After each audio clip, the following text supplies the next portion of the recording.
everyone. This is Terry Cox, author of How to Drive Like a Christian. And in the second chapter of the book, we talk about student drivers. It's called Welcome to the Road.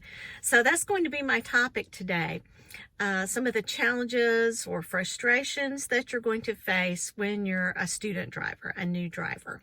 And particularly today, I wanted to talk to young people, to teenagers who may have just gotten their learner's permit, that kind of thing. So what are some of the frustrations or challenges that you're going to face, and how can God help you with that? So first of all, you're very excited. You've been a passenger all your life, so you know a little bit about going around in the car, but it's really different when you're the one in control. You're very anxious and excited to become the one in control. You're thinking about all the new experiences you can have, all the freedom you're going to have, and the independence. So you're going to be cool, and eventually you'll get to drive around with your friends and all that sort of thing. But you're not there yet. So first of all, you get behind the wheel of a car, and what are some of the first things that are going to attack your brain? You're going to be thinking about the power of that vehicle. You're going to feel it underneath your hands as they're sitting on the wheel for the very first time. You're not really sure about the controls. I mean, you know the gas from the brake, and we're not even going to talk about manual transmission right now. We're going to go automatic to start with.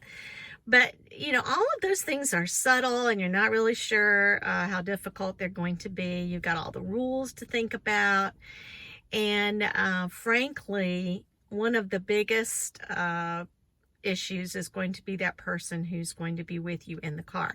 So we're going to get to that in a few minutes. But right now, you want to be confident, you want to be strong, and feel like you can do this, but you're also a little anxious and afraid. So all these things are hitting your brain at the same time, and you're a little overwhelmed, maybe. Most people are so excited that they can get past that. But, I've known a lot of young people who put off even learning to drive because they are anxious about everything. So what are you going to do? How is God going to help you with this? So I have some wonderful news for you, and this is probably one of the most important things that I would tell anyone about any new situation that's a little scary. And that is that God is with you. God is with you. And that might sound really simple, but it's very important, because the God who created you, He created your physical body, your spirit. He knows your thoughts. He knows all of your emotions. The God of the universe, He is going to be with you on your journey, on this encounter. So you've got to remember that. And I even think it's a good idea, maybe especially before that very first time, but any of the first few times that you're going to be out there learning to drive, that you take a moment and get by yourself. Of course, take a big breath, but get by yourself and just say a quick prayer and ask God to be with you. He will be, but it helps you to acknowledge that He's going with you. Go in your room, go in the bathroom, wherever, and just remind yourself that God is with you before you go. I'd like to share with you a wonderful passage of Scripture. This is probably my very favorite passage in the Bible. I go to it all the time, especially when I am worried or concerned about something.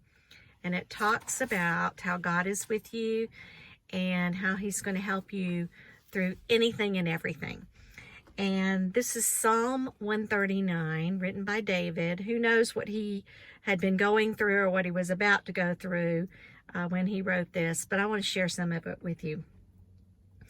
O Lord, you have searched me and you know me. You know when I sit and when I rise. You perceive my thoughts from afar. You discern my going out and my lying down. You are familiar with all my ways. Before a word is on my tongue, you know it completely, O Lord. You hem me in, behind and before. You have laid your hand upon me.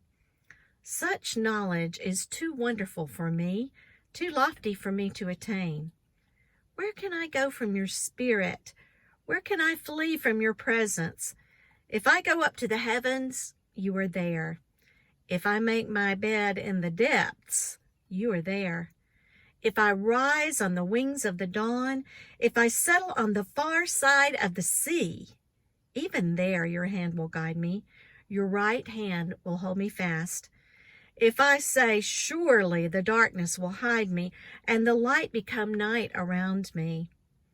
Even the darkness is not dark to you. The night will shine like the day, for darkness is as light to you. And that's just the first part of this chapter. There's more.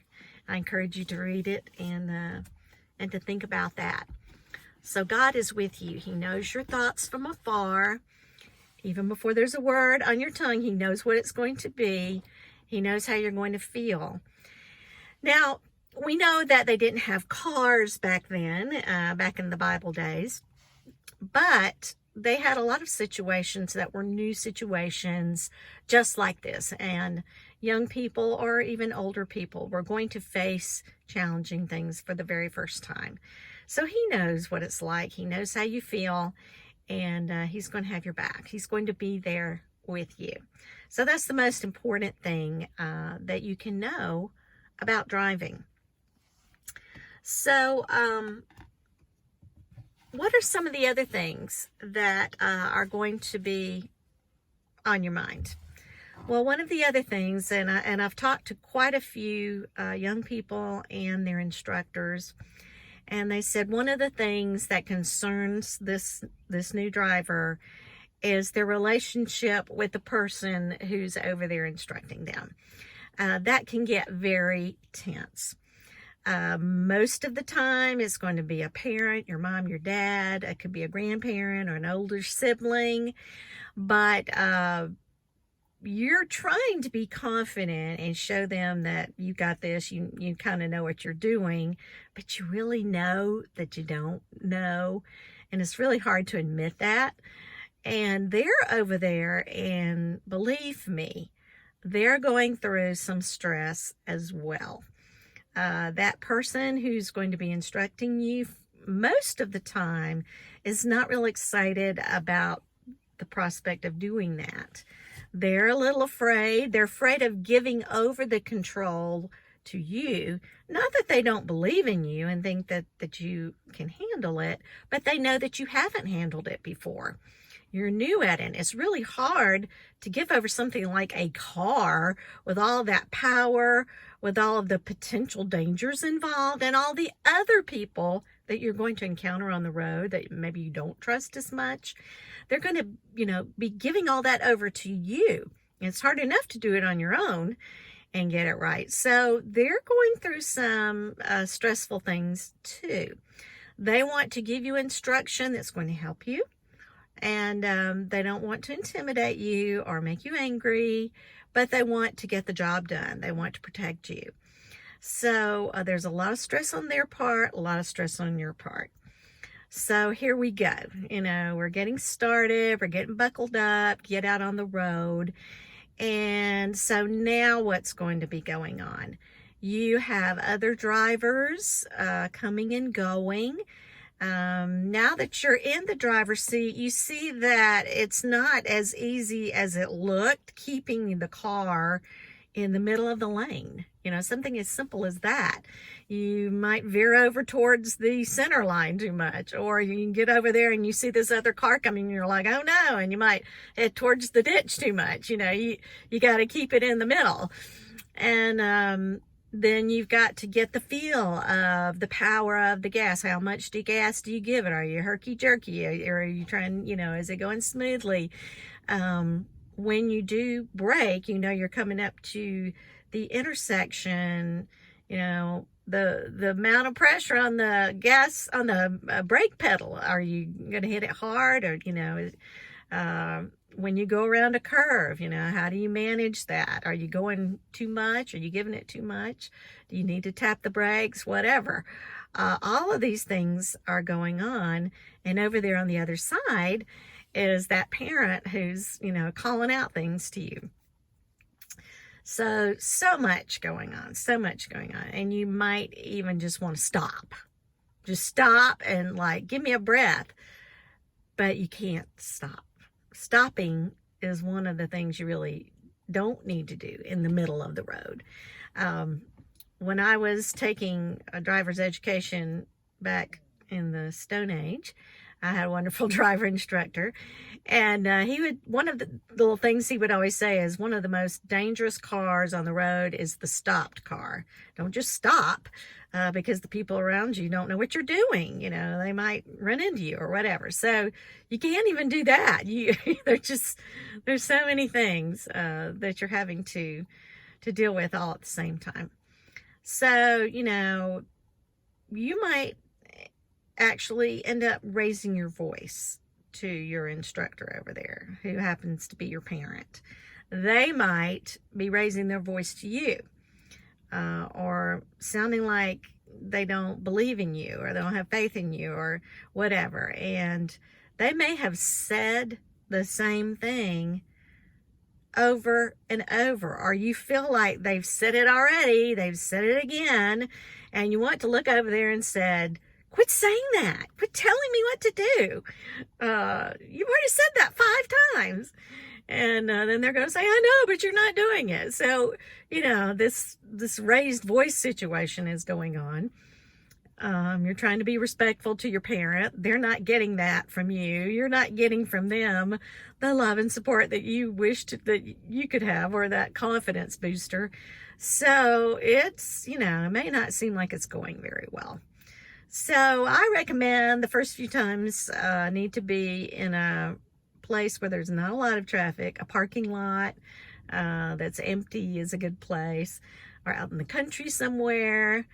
But regardless, I would sort of keep those sessions short. They don't need to be first time, let's go out on the interstate or something like that.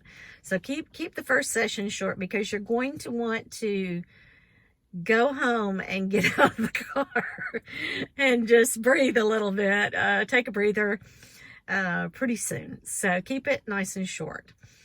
And as far as driving like a Christian, or instructing like a Christian, here's my advice. You should expect a lot of that kind of stuff going on. You should expect frustration, some raised voices, some facial expressions, I don't know, sarcasm, whatever.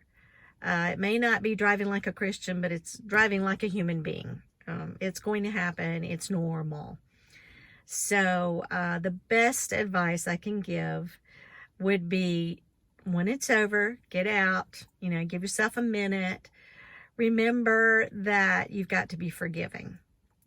You can't take it personally that your dad yelled at you.